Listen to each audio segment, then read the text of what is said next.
welcome to Hammer and Vajra, the Indian episode.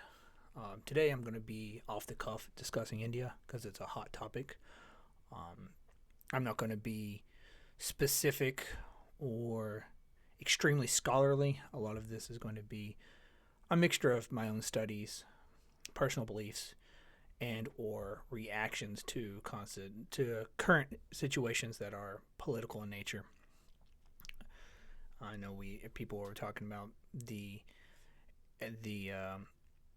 things that Elon Musk has been discussing on the X sphere about the H-1B and importing Indians, and that has caused a stir between Americans and Europeans and Indians, all filled with a bunch of bad actors on both sides who decided to sling insults in mud like nobody's business with no actual nuance, thought, or depth of understanding from the majority of each side's loudest peoples.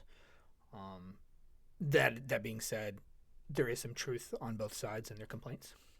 But I will give my thoughts on India in general, having been there a few times, and just kind of go from the cuff.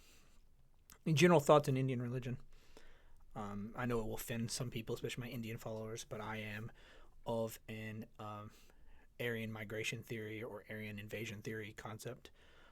But I don't think that is the end all be all. Specifically, people who don't understand genetics, migration, the depth of actual evolutionary concepts within, and I'm talking about microevolutionary concepts within linguistics and genetics.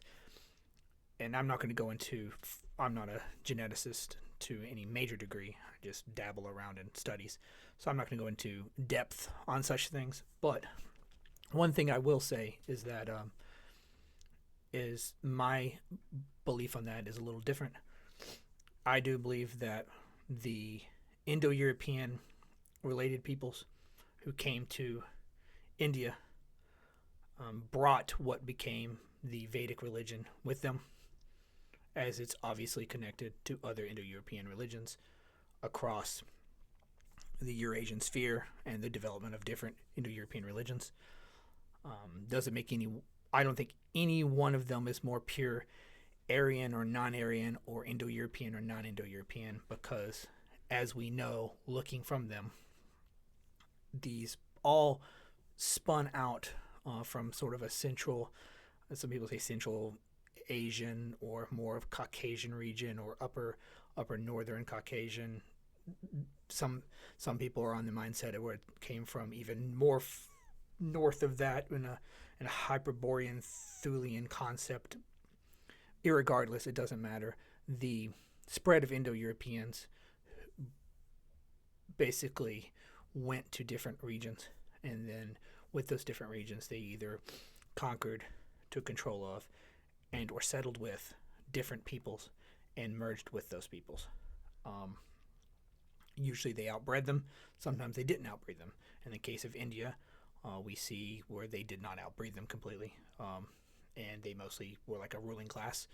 And then over time, the evolution is what India has now and what Europe has now is different branches of Indo-Europeans basically having conquered and or ruled over regions, and then the result is a mixture of Indo-European and that people, the prior peoples of the region. Old Europeans or such things. There's different areas in the Middle East that were affected. There's just in general, Mesopotamia has some areas. You can go down a rabbit hole deciding whether the ancient Indo-Europeans or Proto-Indo-Europeans were related to Sumerians or ancient Caucasians or what have you, but in the end, that's kind of the status, right? And that's what I think. The Vedic religion and its gods, the original Rig Vedic gods that were mentioned, match up very much with other Indo-European faiths. Every Indo-European faith has developed on its own and or with trade to have a depth of understanding and or the elements that they adopted from others that they met, because Indo-Europeans, as the Golden One famously had said in his book, with the Indo-Europeans adapt what is good and what is useful and what is honorable, even if it is from a foreign culture. So, in general, the evolution of what became quote, quote, Hinduism and all the different Vedic paths on that end, the evolution of what became Germanic paganism, Celtic paganism, or Greco-Roman concepts, or even later Slavic, are all adoptions and adaptions over time. They go to a same connection, but they're over time they're different.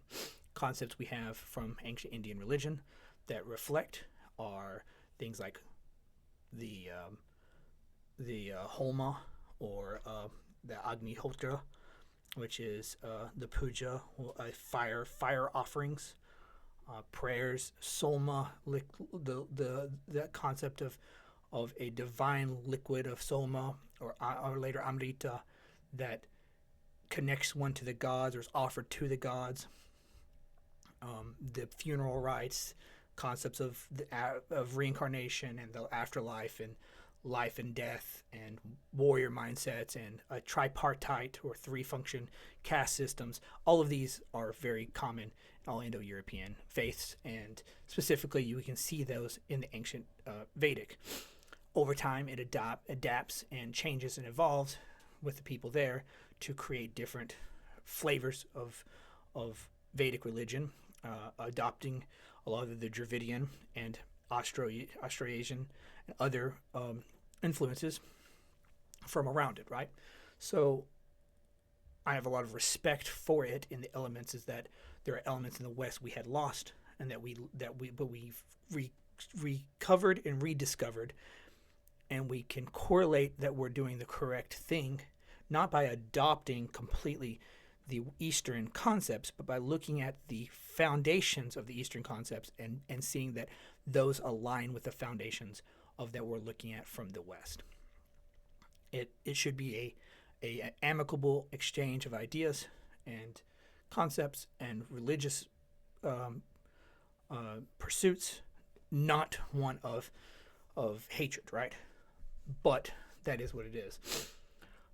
Genetics, culture, and linguistics show that it was into India, merging to make the Vedic culture, and then out of India after that. The problem is, a lot of times this boils down to an into India versus out of India theory. The out of India theory is very popular with Hindu nationalists who aren't any better than the extreme Nordicist or the other Aryan supremacist kind of things that think that only the West is Aryan. In the same way, the OIT, or the out of India theorists, think that all of the Aryan culture came from there and poured out from there, or even worse, they'll have a concept where they think that all Europeans and other Near East kind of peoples who in Eurasia who were connected to Indo-Europeans or the Aryans were kicked out of, defeated and kicked out of India, and in shame they went across the land. So this is all garbage. This is all doesn't match genetics. It doesn't match anything linguistically. There are Indo-European groups and settlements that existed prior to and or the same time before you even have certain developments past the Indus Valley. The Hittites are one core concept of that. So it doesn't line up, and it's all political agenda. So OIT is wrong because it acts as all Indo-Europeans came from India and everything spread from there.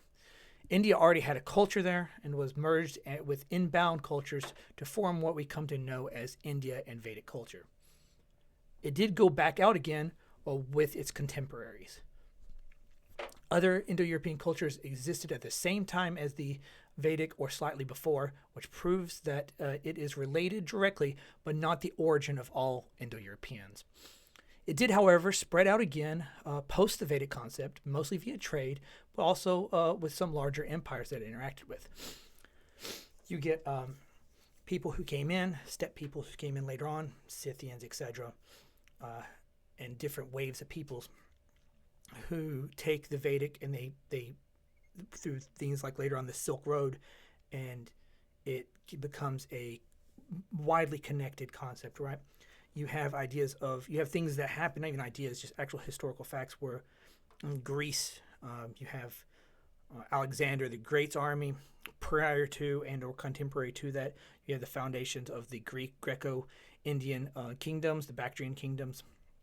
There's a lot of influence there from already established Greek religious concepts to upon with what had the Vedic concepts. You have them comparing and contrasting and already creating a syncretic faith there. You have the development of Buddhism and then the Greco-Buddhism. And then later on you have things like the Kushan Empire, which took over and was highly syncretic of using Zoroastrian Persian faiths, Sogdian Buddhism, the Scythian style elements, as well as straight up the Vedic, or what we would consider mixtures of Shaivism and Vaishnavism at the time. A lot of what was forming Mahayana Buddhism is also influenced by this concepts. Being being in trust and looking towards what I respect from India. I would say that Buddhism developed in India from what we know of Buddhism. If you're a Buddhist, you believe it's more of that Buddhism and Bodhi is within all major understandings of proper spirituality. This isn't universalism; it's just understanding the Buddha himself and as a concept and as an actual spiritual movement force. But within Buddhism, I would say there's something I've been saying is that Buddhism is always framed especially from Indians who and even Western people who want to have this idea of Buddhism being the communistic, no caste, anti the Vedic Brahmins, anti the monarchy kind of concept, and it's not, and it wasn't. And so they try to frame Buddhism as if it's anti-Vedic inherently, but it isn't. Especially in Mahayana and Vajrayana, the majority of the Deva in the Rig Veda, with the gods of the Rig Veda, the Aryan Indo-European gods, have been restored to divine hierarchy, karma, rituals, afterlife, and all are Vedic in nature from Buddhism. Older forms of Sanskrit language are highly respected in Buddhism. Now, I am of the mindset that Buddhism provides an Aryan path in the way forward, when understood properly, is the most Aryan and most useful for apotheosis in today's era. But for me, I do not personally dismiss paths and Dharma via other Aryan and Indo-European traditions just because they aren't Buddhism. Buddhism, when viewed correctly, can understand and place these paths in order where they are useful tools towards the Dharma while keeping the respective traditions, heritage, and unique identities they hold, while viewing them as an aspect of the greater. This is how I view general Indo-European religions and my own folk faith within the Buddhist context. The issues with people is when they compare Buddhism to other faiths, they get hung up on the concept of big G God. Abrahamic faiths have caused an improper understanding of God. Deus and the Godhead are still present within Buddhism and develop even further in Mahayana and Vajrayana via concepts such as the Trikaya, the Dharmakaya, Vairochana Buddha, the different Vajra Buddhas, and Mahakala, etc. I don't see these to be antithetical to the Rig Veda at all. Despite changes over the time with Indian faith and what contemporary Buddhism's founding historically, it was still in the tradition of the Vedas and was later influenced by other Indo-Europeans, such as the Greco-Romans and Scythians and that I mentioned, and even Shaivism, given Vajrayana concepts, and these aspects which resulted in Mahayana and Vajrayana. Either way, I think the constant dichotomy and focus on Buddhism being against the Vedas is a certain political agenda from Indian parties, which Buddhism doesn't have any reason to focus on or be hung up upon. To me, Indo-European faiths and paths are cut from the same cloth, and in my opinion, practice, they weave together and work together rather well when mutually understood. So there's a lot of things within Buddhism, as I do practice Vajrayana Buddhism in lieu, and not in lieu of, but in with and meshing with my Celto-Germanic folk faith. But with that, and how I explained there's a lot of respect towards Buddhism and India in that context of the Rig Veda, of the Sanskrit language, of concepts of meditation, your inner self, discovering either letting go of the ego or rising above the ego in a apotheosis kind of concept, deity-focused meditations, the Yidam style guru and deity focus, and even some of the warrior ideas and caste concepts are very important depending on your role and or your view in various forms of in Buddhism. This isn't to say that there aren't Buddhists who, or not really Buddhists, depend on your view, who are anti the gods or use the concept of rising above to go to nirvana and to let go of hindrances and other things, to be against the world or have some kind of pulling away from the world or renouncing everything. But while they have a certain path there with those people, I don't think that's the way forward or how to view it in context of history, nor does the majority of Buddhism. So with that, I have major respect for a lot of the Indians who did preserve Indo-European faiths there, who have fought for their faith and have maintained things that we can learn from. There are great people in India, and I think some of this information has been blown out of proportion. I did travel to India for work a few times. One time when I was in India, I will say that I could feel the dichotomy between the rich and poor. Right, I could see where one day you would see one area you would see someone literally defecating in the streets. Right, beside him could be a dead man. Then there would be a post of lean-tos and maybe dilapidated buildings that people were living out of with beggars. And then there would be a beautiful temple, immaculately taken care of, and a 5-star hotel nearby. That's all within the breadth of itself. There's a lot of struggle there. I feel bad for the people who have to live in that because they have advanced too quickly without a proper meeting and development to meet the advancement. So those who are adapting to the advancements have scaled up highly, and those who are already poor and or because of misuse of caste system concepts have been held down lowly. There's a lot of problems there, and I feel like they need to clean their problems up. I feel like exporting and them fleeing their problems to the West is not the way to do it, but I think we should have amicable and friendly relations and trade, and there's no reason why people can't do certain work back and forth. But migrating en masse is not the way forward. In India, one time I was on a bus going to my hotel, and I saw a man get hit by a car or hit by a truck, and he was dead. He got completely ran over in the middle of the street. 3 days later, when I came back by, that man was still in the street, and the traffic had just split in a fork around him and was just driving around him because the traffic flow was so constant, nobody would dare go in the street. When I was leaving, I got on a bus, and I had a couple, an older couple. I felt really bad for them. Do prayer hands and try to hand me their child, wanting me to take their child to safety and away from the poverty they lived in. It broke my heart to tell them no, because I can't do such a thing. But that was a direct view of what I saw there. Did I see beautiful things? Did I meet priests and gurus? Yes. Did I Did I pray at temples? Yes. Did I see the dichotomy? Absolutely. And it wasn't great. So not to hop onto the travesty of Elon trying to replace Western people, but to highlight the issues with the interactions modernly, right?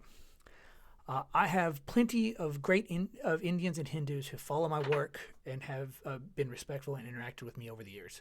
I know that some of you are of the persuasion of either Hindu faith, Vedic faith, or you're from India, and I thank you for being respectful and continue to respond to me. However, there's a large portion of those who are only cordial and polite as long as it seems that I'm praising Indian culture, religion, and or promoting Indian supremacy. As soon as any logical criticism about any aspects of India arise, or that I care about my own people in the West first and foremost, as all should naturally do, they instantly turn to slander, blasphemy, personal attacks, and anti-white racial attacks. And this is not everyone, of course, like I said, but this is a majority of people you're going to meet on X or on Facebook, or not in person, I'm going to say, because I highly respect the great Hindus who have followed me or have talked to me in person over the years. A lot of the people I met in person in India were nice people, were really nice people. Are there a lot of bad actors in India? There's a lot of bad actors everywhere. India just has a population bigger than other places, so that the bad actors are more bad actors than there are in the rest of the world. This doesn't mean on average or in general every Hindu is the bad actors you see in the news or that you see on a viral video. But I will say that I have been put off with trying to seek any further information outside of Western scholarship or well-written books, as interactions online in general have been with those of bad faith. It's kind of hard. I can't travel to India every day to go learn from people, so I do a lot of my research with things that I have, the resources I have, and sometimes online, of course, like everyone does.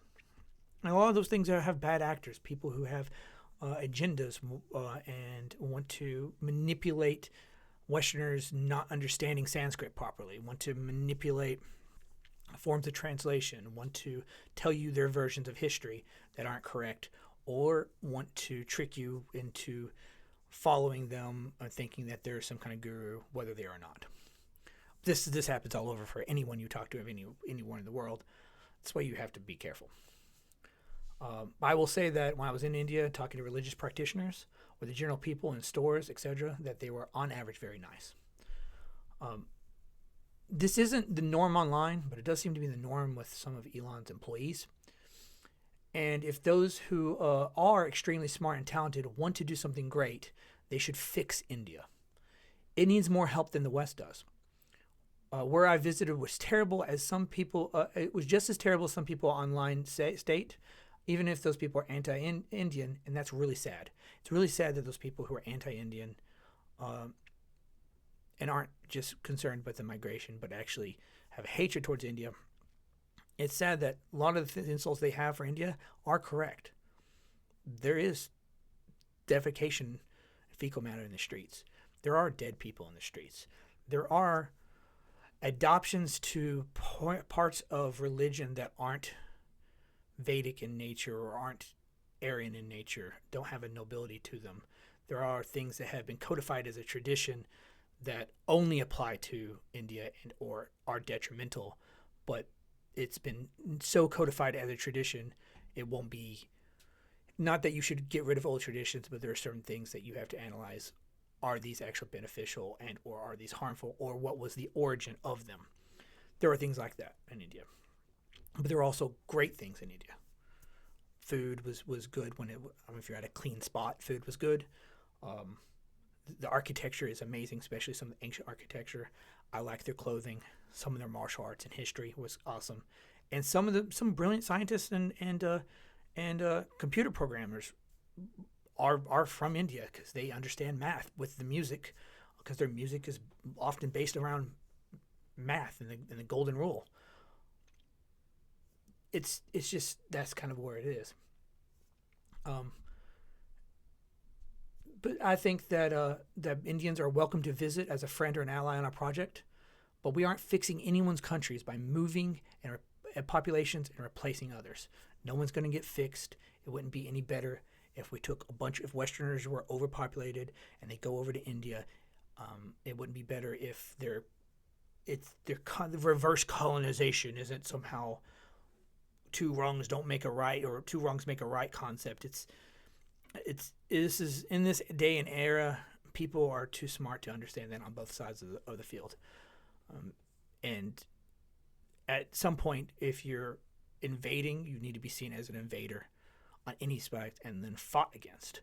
And so if you want a legal invasion or migration that's extreme, then you're going to be met with resistance. Same thing as the resistance that people have in India towards anything Western, because they associate it with the colonial British. Most of the time they take this too far and don't understand what they're talking about, but I understand their sentiment and I understand why they would feel that way.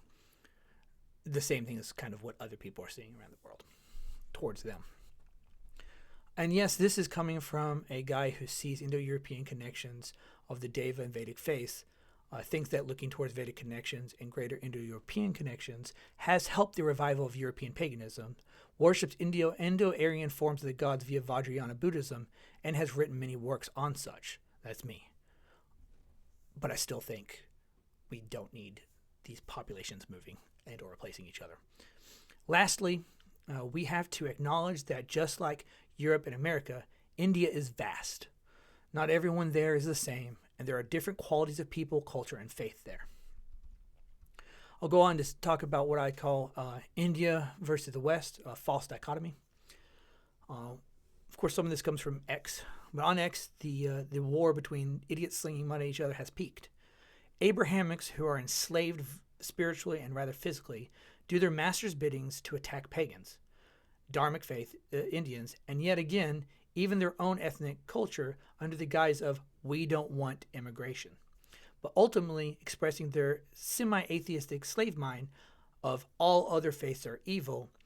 If you don't think the Indic Vedic god being depicted on a picture I had was just a stand-in for European gods, you are mistaken. So what is in this picture I had? There's two AI-generated pictures. One shows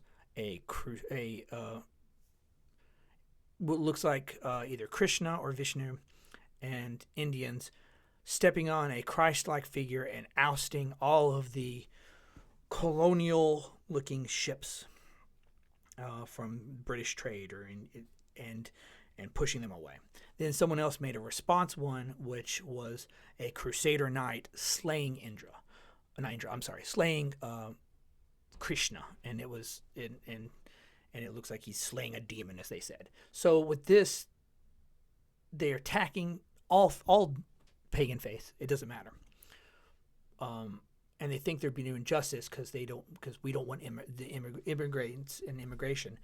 But that stand-in, that image of Vishnu is just a stand-in for the images of any pagan god, even the European ethnic pagan gods. But on the other hand, Indians are stuck in an inferiority complex expressed by a facade of supremacy via anti-colonization misplaced towards all Westerners and a desire to reverse colonize. Both approaches are reactions to strings being pulled by puppet masters and are far from positions of actual strength, honor, wisdom, or nobility. Those of European ethnic faith and Indo-European dharmic faiths shouldn't be either of these approaches, nor should they be fully accepting of one. You can be friendly without replacement. You can learn from each other without washing away your own heritage, culture, language, race, aesthetics, and spirituality. But one mustn't see the Abrahamic approach as anything but enslavement. They are correct in the concept of defending one's family, tribe, and nation and invaders. They're absolutely correct. But remember, this isn't what Christianity or Abrahamic faith represents. This is what those of tribal, folk, family, and community orientation have placed upon it to make it palatable and moral.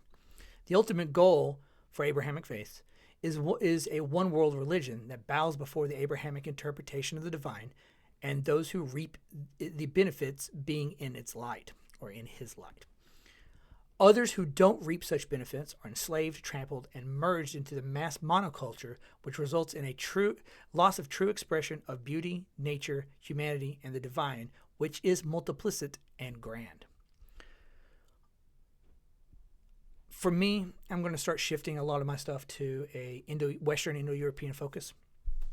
Over the years, much of my work has been focused on connections between ancient Indo-Europeans and the modern Vedic faiths, along with European paganism. This has resulted in 4 books so far, and thousands of posts. I don't know about thousands, but a lot of posts. However, I plan to broaden my focus. Plenty has been said regarding the Indo-European connection, but I want to shift focus to the broader Eurasian concepts as well as the European folk faith. I think during this age of revival, it is the most important to focus upon my own people and their ancient connections, both to the broader Indo-Europeans as well as to Indo-European folks in general. I will continue to highlight connections between Vedic faiths as well as Buddhism, being that I am a Vajrayana lay priest, and it will always be an aspect that I am upfront about. However, I feel the Celto-Germanic and Slavic and general European folk and their ties and connections are to be focused on more this coming year, more posts and videos. That being said, anyone who is interested in general Indo-European paganism, they should check out my books. And I hope you all, both folkish, Asatru, pagans, Greco-Roman, Celtic, Slavic, Dharmic faiths, and all Indo-European pagans, even those awakening Christians who follow me, have a great, blessed, and productive new year. And with that, I kind of conclude my discussion regarding India, especially in the current year, the current climate situations.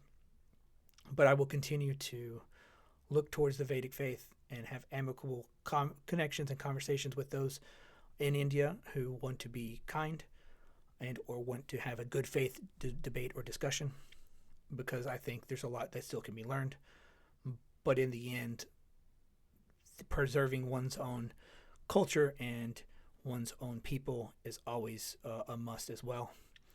And in the light of the Dharma and skillful means, I will do what is necessary in Vajrayana Buddhism to best promote the gods, the bodhisattvas, the Buddhas, and a path towards a golden dawn and a golden future. Thank you guys for listening, and I hope you have a happy new year.